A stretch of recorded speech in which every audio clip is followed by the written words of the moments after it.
الحمدللہ رب العالمین والعاقبۃ للمتقین والصلاۃ والسلام علی رسول الکریم اما بعد۔ آگے امام بخاری الرحمن باب بادہ ہے، باب اذا استنہ علی سوء جور فصلہ مردود۔ باب اس بیان میں کہ اگر کسی ظلم کی بات پر صلح کریں تو وہ صلح لغو ہے، یعنی بیکار ہے، مانا لے جائے گا۔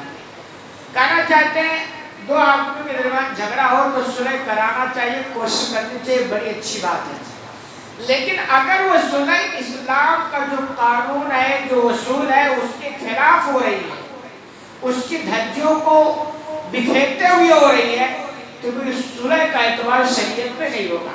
حدیث نمبر 2695، عن ابی ہریرہ وزید بن خالد الجہنی رضی اللہ عنہما قال، ابو ہریرہ اور زید بن خالد الجہنی رضی اللہ عنہما یعنی دو حدیث گرامی میں بیان کرتے ہیں، جاء رجل فقال یا رسول اللہ، ایک دیہاتی آدمی اللہ کے رسول صلی اللہ علیہ وسلم کے پاس آئے اور انہوں نے کہا اللہ کے رسول اقضی بیننا بکتاب اللہ، ہمارے درمیان آپ اللہ کی کتاب سے فیصلہ کر دیجیے۔ یعنی وہ آئے اور انہوں نے کہا ہمارے درمیان اور ہمارے فریق کے درمیان ایک مسئلہ الجھا ہوا ہے، ہم آپ کے پاس آئے ہیں، آپ اللہ کی کتاب قرآن سے فیصلہ کر دیجیے۔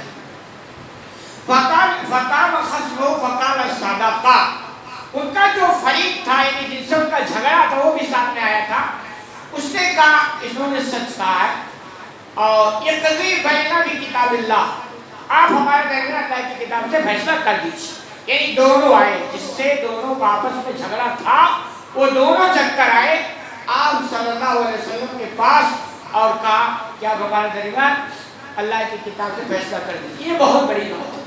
میں کہا کرتا ہوں اختلاف ہو جانا، جھگڑا ہو جانا، لڑائی ہو جانا اتنا بڑا بات نہیں، اتنی بڑی بات نہیں ہے، لیکن اس کے بعد صلح کی کوشش کر لینا یہ بڑی اچھی بات ہے۔ اور صلح میں آپ بیچ میں اللہ کی کتاب لے آئے، نبی کا فرمان، یہ بڑی اونچی بات ہے کہ آپ آئے کسی عالم کے پاس کہ صاحب ہم دونوں کا جھگڑا ہو گیا ہے، آپ مولانا صاحب امام صاحب ہیں، اللہ اس کے رسول کی تعلیم کے مطابق ہمارے درمیان فیصلہ کر دیجیے۔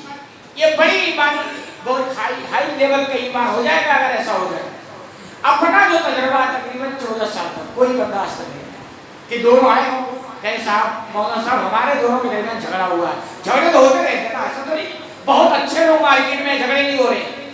آج تک کوئی ایسا کیس آئے کہ دونوں کہے صاحب مولانا صاحب ہمارے درمیان جھگڑا ہو گیا، مجھے یاد نہیں کیا مطلب کوئی آیا ہو لیکن مجھے یاد نہیں، اور اسلام کی تعلیم میں ہمارے درمیان فیصلہ بتا دیجیے کیا ضرورت ہے، آج تک کوئی بتا نہیں۔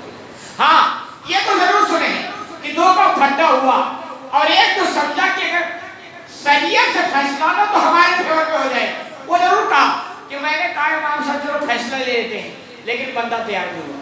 تو کیوں ہوا؟ کیونکہ اس کو پتا ہے کہ فیصلہ ہمارے فیور میں ہے، لیکن اسی کا اگر پتا ہو جائے نا فیصلہ ہمارے فیور میں نہیں آئے گا تو بھی ان کے بھی ایمان کا پتہ نہیں چلتا۔ تو یہ بہت اچھی بات ہے۔ آپ دیکھیں اگر حقیقت میں مسلمان اس کے لیے تیار ہو جائیں کہ نہ کسی عدالت میں جائیں گے نہ کورٹ میں جائیں گے، ہمارے پاس اتنا مضبوط طریقہ فیصلہ کرنے کا ہے نا کہ کسی کے پاس ہے ہی نہیں، پھر کہاں جانے کی ضرورت ہے۔ اب دیکھیے وکیل کا خرچہ، گواہوں کے پیچھے بھی کبھی خرچے آتے ہیں نا، ان کو توڑنا پھوڑنا، رشوت کھلانا، جج کے پیچھے خرچہ، کتنے خرچے آتے ہیں، سب بچہ ہے مسلمانوں کا، لیکن یہ مسلمان اس کو سمجھے گی نہیں۔ تو کہیے یہ دونوں آئے، انہوں نے کہا اللہ کے رسول اللہ کی کتاب پڑھ دیا ہمارے درمیان فیصلہ کر دیا۔ فقال اعرابی، دیہاتی نے کہا ان ابنی کان اسیبا علی ھذا، یہ میرا لڑکا ان کے یہاں مزدور تھا۔ جھگڑا کیا ہوا وہ سمجھو کہ میرا بیٹا جوان بیٹا ان کے یہاں مزدور تھا، یہ مزدوری کیا کرتا تھا۔ فزنا بامرأتہ، کہ میرے اس لڑکے نے ان کی بیوی سے زنا کروایا۔ دیکھیں نا اب سمجھ میں آیا نا اسلام پردے پر زور کیوں دیتا ہے، یہی وجہ ہے۔ کہتا بھائی آپ کے یہاں جو سیکورٹی کا کام کریں گے وہ فلا فلا فلا بتا دیا نا، اسے پردہ نہیں ہے، یہ سیکورٹی کا کام کریں گے، ان کے علاوہ کوئی آپ کے لیے سیکورٹی کا کام نہیں کر سکتا ہے۔ آپ کسے کتنا بھی اچھا سمجھے پردہ کمپلسری ہے۔ کیوں؟ اس لیے کہ اللہ نے ہمیں بنایا ہے، اللہ ہمارے بارے میں ہم سے زیادہ جانتا ہے، ہم اتنا نہیں